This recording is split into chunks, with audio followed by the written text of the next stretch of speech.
Meus queridos irmãos, irmãs e amigas, minha mensagem nesta manhã é de esperança e alento para aqueles pais inconsoláveis que fizeram o melhor que podiam para criar seus filhos em retidão, com amor e devoção, mas sentiram-se desesperançados ao verem seus filhos rebelar-se ou serem conduzidos por um caminho de males e destruição.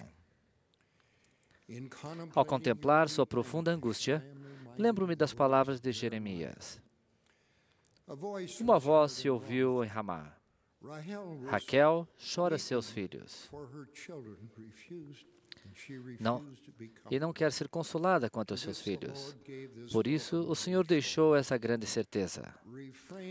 Reprime a tua voz de choro, porque há galardão para o teu trabalho. Eles voltarão da terra do inimigo. Devo começar testificando que a palavra do Senhor aos pais dessa igreja encontra-se na seção 68 de Doutrina e Convênios. Nessa admirável instrução, e também, se em Sião ou em qualquer de suas estacas organizadas, houver pais que, tendo filhos, e não ensinarem a compreender a doutrina do arrependimento, da fé em Cristo, o Filho de Deus vivo, e do batismo e do Espírito Santo pela imposição das mãos, quando tiverem 8 anos, sobre a cabeça dos pais seja o pecado. Os pais são instruídos a ensinarem seus filhos a orar e a andar em retidão perante o Senhor. Como pai, avô e bisavô, aceito isso como a palavra do Senhor. E como servo do Senhor Jesus Cristo, insisto aos pais a seguirem esse conselho da forma mais consciosa possível. Quem são bons pais?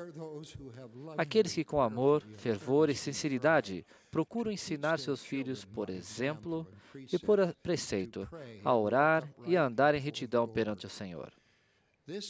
Isso é verdade, mesmo que alguns de seus filhos sejam desobedientes ou mundanos. Os filhos vêm a esse mundo com seu próprio espírito e seus traços de personalidade. Alguns filhos desafiariam quaisquer pais sobre quaisquer circunstâncias. Talvez haja outros que abençoariam a vida e seriam uma alegria para quase qualquer pai e mãe. Os pais bem-sucedidos são aqueles que se sacrificam e se esforçam para fazer o melhor que podem em suas próprias condições familiares. A profundidade do amor dos pais por seus filhos não pode ser medida. É diferente de todos os outros relacionamentos. Está além da preocupação com a própria vida. O amor de um pai ou uma mãe por seu filho é contínuo e transcende os desapontamentos e tristezas. Todos os pais esperam e oram por seus filhos para que eles tomem decisões sábias. Os filhos que são obedientes e responsáveis proporcionam orgulho e satisfação sem fim a seus pais. Mas, e aqueles que foram ensinados por pais fiéis e amorosos e se rebelam ou foram conduzidos por um caminho errado? Há esperança? A dor de um pai e uma mãe por um filho rebelde é quase inconsolável. O terceiro filho do rei Davi, Absalão, matou um de seus irmãos e também liderou uma rebelião contra seu pai. Absalão foi morto por Joabe, um dos inimigos de seu pai. Ao saber da morte de Absalão, o rei Davi chorou e expressou sua tristeza dessa forma: Meu filho Absalão, meu filho Absalão. Quem me dera que eu morrera por ti, Absalão. Meu filho, meu filho. Esse amor paterno também é expresso na parábola do filho pródigo. Quando seu filho rebelde voltou para casa depois de ter desperdiçado sua herança em uma vida desregrada, o pai matou o bezerro cevado e comemorou a volta do filho pródigo, dizendo a seu filho obediente e ressentido: Era justo alegrarmos-nos e folgarmos-nos, porque este teu irmão estava morto e reviveu, e tinha se perdido e achou-se. Creio que e aceito a declaração consoladora do Elder Orson Whitney. O profeta Joseph Smith declarou: Ele nunca ensinou uma doutrina mais consoladora. que os selamentos eternos dos pais fiéis e as promessas divinas que lhes foram feitas por seu valente serviço pela causa da verdade, salvaria não apenas eles próprios, mas também sua posteridade. Embora algumas ovelhas venham se desgarrar-se, o olhar do pastor está sobre elas. E cedo ou tarde, elas sentirão os braços da providência divina, estendendo-se para elas e trazendo-as de volta ao redil. Quer nessa vida ou na vida futura, elas voltarão. Terão que pagar sua dívida para com a justiça. Sofrerão por seus pecados. E podem ter que percorrer um caminho espinhoso. Mas, se Ele as a conduzir por fim, tal como o penitente filho pródigo, o coração e o lar de um pai amoroso e desejoso a perdoar, a experiência dolorosa não terá sido em vão. Orem por seus filhos descuidados e desobedientes. Apeguem-se a eles com sua fé. Tenham esperança e confiem até verem a salvação de Deus. Um princípio dessa declaração, ao qual frequentemente se dá pouca atenção, é o de que eles terão de se arrepender totalmente por sofrer por seus pecados e pagar a sua dívida com a justiça. Reconheço que esse é o tempo para preparar-se para encontrar-se com Deus. Se o arrependimento dos filhos rebeldes não acontecer nessa vida, será ainda possível que os laços do selamento sejam suficientemente fortes para que eles se realizem seu arrependimento. Em Doutrina e Convênio, lemos: os mortos que se arrependerem serão redimidos por meio da obediência às ordenanças da casa de Deus. E depois de terem cumprido a pena por suas transgressões e serem purificados, receberão uma recompensa de acordo com as suas obras, porque são herdeiros da salvação. Lembramos do filho pródigo que desperdiçou sua herança e, quando tinha sido gasto, ele voltou para a casa de seu pai. Ali foi recebido de volta na família, mas sua herança tinha sido gasta. A misericórdia não roubará a justiça, e o poder do selamento dos pais fiéis somente terá efeito sobre seus filhos rebeldes, sobre a condição de arrependimento e da expiação de Cristo. Os filhos rebeldes que se arrependerem desfrutarão da salvação e de todas as bênçãos que a acompanham. Mas a exaltação é muito mais. Ela precisa ser plenamente merecida. Saber quem será exaltado é uma questão que deve ser deixada para o Senhor e sua misericórdia. Há bem poucas cuja rebelião e más ações são tão grandes que pecaram além da capacidade de arrepender-se. Esse julgamento também deverá ser deixado para o Senhor. Ele disse: eu, o Senhor, perdoarei a quem desejo perdoar, mas de vós é exigido que perdoeis a todos os homens. Talvez nessa vida não seja dado compreender plenamente quão duradouros são os laços do selamento de pais fiéis a seus filhos. Pode ser que haja mais fontes de auxílio agindo do que temos conhecimento. Creio que há uma forte atração familiar, tal como a influência de antepassados queridos, que continuam conosco proveniente do outro lado do véu. O presidente Howard W. Hunter comentou que o arrependimento nada mais é que a saudade da alma. É o cuidado contínuo e ininterrupto dos pais e é o mais claro exemplo do perdão infalível de Deus. Não é a família a analogia mais próxima que a missão do Salvador procurou estabelecer? Aprendemos muito da arte de ser pais com nossos próprios pais. Meu amor por meu pai tornou-se muito profunda quando ele era paciente, bondoso e compreensivo. Quando bati o carro da família, ele foi gentil e disposto a perdoar.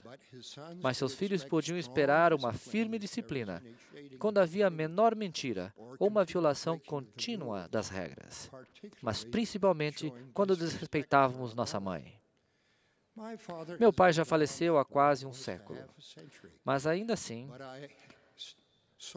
sinto muito a falta de poder procurá-lo para um conselho sábio e amoroso.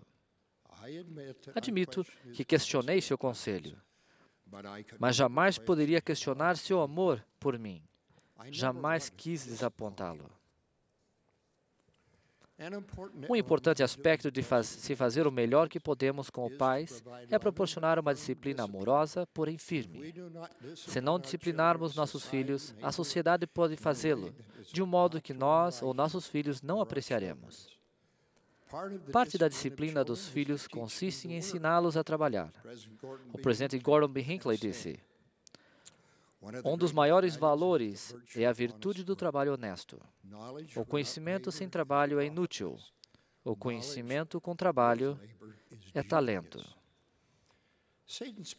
As muitas difundidas armadilhas de Satanás estão aumentando, e a criação dos filhos está ficando cada vez mais difícil. Os pais, portanto, precisam fazer o melhor que podem e fazer o uso de todo o auxílio e serviço de atividade na igreja. Se os pais se comportam mal ou se desviam, ainda que temporariamente, do caminho, alguns de seus filhos podem inclinar-se a usar esse exemplo como desculpa. Há um outro lado da moeda que precisa ser mencionado. Peço aos filhos que não tenham bom relacionamento com seus pais, que procurem aproximar-se deles, mesmo que não tenham sido tudo o que deveriam ser. Os filhos que criticam os pais bem fariam em lembrar-se do sábio conselho de Moroni, que ele disse: não me condeneis em virtude da minha imperfeição, nem a meu pai, por causa de sua imperfeição, nem aqueles que escreveram antes dele. Mas dai graças a Deus, por Ele e vós ter manifestado nossas imperfeições, para que aprendais a ser mais sábios do que nós fomos. Quando Moroni visitou o jovem profeta Joseph Smith em 1823, ele citou o seguinte versículo da missão de Elias: e ele plantará no coração dos filhos as promessas feitas aos pais, e o coração dos filhos voltar-se-á para seus pais. Espero que todos os filhos se voltem, por fim, a seus pais e também às suas mães. Um maravilhoso casal que conheci em minha juventude teve um filho que se tornou rebelde e cortou relações com a família. Mais tarde na vida, porém, ele se reconciliou com eles e tornou-se mais carinhoso e solícito de todos os filhos. Ao ficarmos mais velhos, a influência de nossos pais e avós do outro lado do véu se torna mais forte. É uma experiência maravilhosa quando eles nos visitam em nossos sonhos. É muito injusto ou rude julgar pais conscienciosos e fiéis porque um de seus filhos se rebelou ou se desviou dos ensinamentos e do amor de seus pais. Felizes são os casais que têm filhos e netos, que lhes proporcionam consolo e satisfação. Devemos ter consideração para aqueles pais dignos e justos, que têm problemas e sofrem com seus filhos desobedientes. Um de meus amigos costumava dizer: se você nunca teve problema com seus filhos, espere um pouco mais.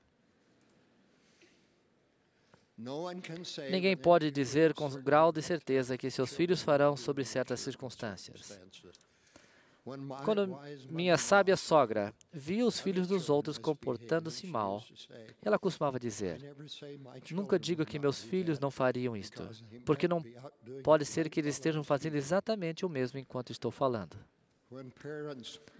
Quando os pais se lamentam por seus filhos rebeldes e desobedientes, precisamos com compaixão abster-nos de jogar a primeira pedra. Um membro de uma igreja anônima escreveu sobre o sofrimento contínuo que seu irmão causou aos seus pais. Ele envolveu-se com drogas. Resistiu a todas as tentativas de controle e disciplina. Era mentiroso e desafiador. Ao contrário do filho pródigo, aquele filho errante não voltou para casa por vontade própria. Em vez disso, foi apanhado pela polícia e forçado a enfrentar as consequências de suas ações.